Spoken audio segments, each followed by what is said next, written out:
ಈಗ ಇಂದಿನ ಪತ್ರಿಕೆಗಳ ಇಣುಕು ನೋಟ. ಯುದ್ಧಕ್ಕೆ 5 ದಿನ ಬ್ರೇಕ್. ಕೊಲ್ಲಿ ಯುದ್ಧದಲ್ಲಿ ದಿಢೀರ್ ಸಂಧಾನ ಮಾತುಕತೆ. ಇರಾನ್ನ ವಿದ್ಯುತ್ ಸೌಕರ್ಯ ಮೇಲಿನ ದಾಳಿಗೆ ಟ್ರಂಪ್ ತಾತ್ಕಾಲಿಕ ತಡೆ. ದೇಶವಾಸಿಗಳಿಗೆ ಅಭಯ. ಪಶ್ಚಿಮ ಏಷ್ಯಾ ಸಂಘರ್ಷದ ಸವಾಲು ಎದುರಿಸಲು ಸಿದ್ಧ. ಜನತೆಗೆ ತೊಂದರೆಯಾಗದಂತೆ ಕೇಂದ್ರ ಕ್ರಮ. ಕೋವಿಡ್ ಮಾದರಿಯಲ್ಲೇ ಪರಿಸ್ಥಿತಿ ನಿರ್ವಹಣೆ. ಲೋಕಸಭೆಯಲ್ಲಿ ಪ್ರಧಾನಿ ನರೇಂದ್ರ ಮೋದಿ ಭರವಸೆ. ಹೋಟೆಲ್ಗಳಿಗೆ ದಿನಕ್ಕೆ 10,000 ಸಿಲಿಂಡರ್, ದಿನಕ್ಕೆ 16,000 ವಾಣಿಜ್ಯ ಸಿಲಿಂಡರ್ ಲಭ್ಯ.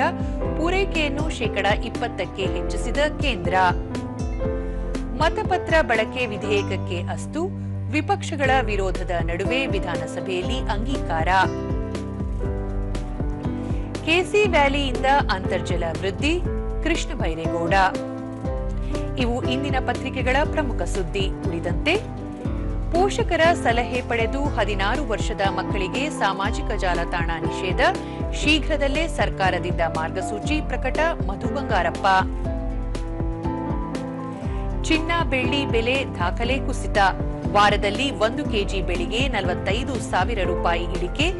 1 ಗ್ರಾಂ ಚಿನ್ನದ ಬೆಲೆ 1,000 ರೂಪಾಯಿ ಕುಸಿತ.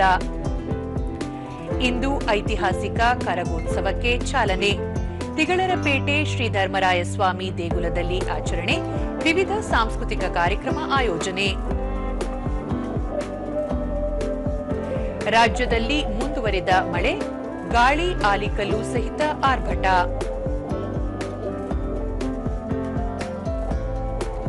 ರಾಷ್ಟ್ರೀಯ ಒಳಾಂಗಣ ಅಥ್ಲೆಟಿಕ್ಸ್ ಇಂದಿನಿಂದ. ಇದೇ ಮೊದಲ ಬಾರಿ ಆಯೋಜನೆ.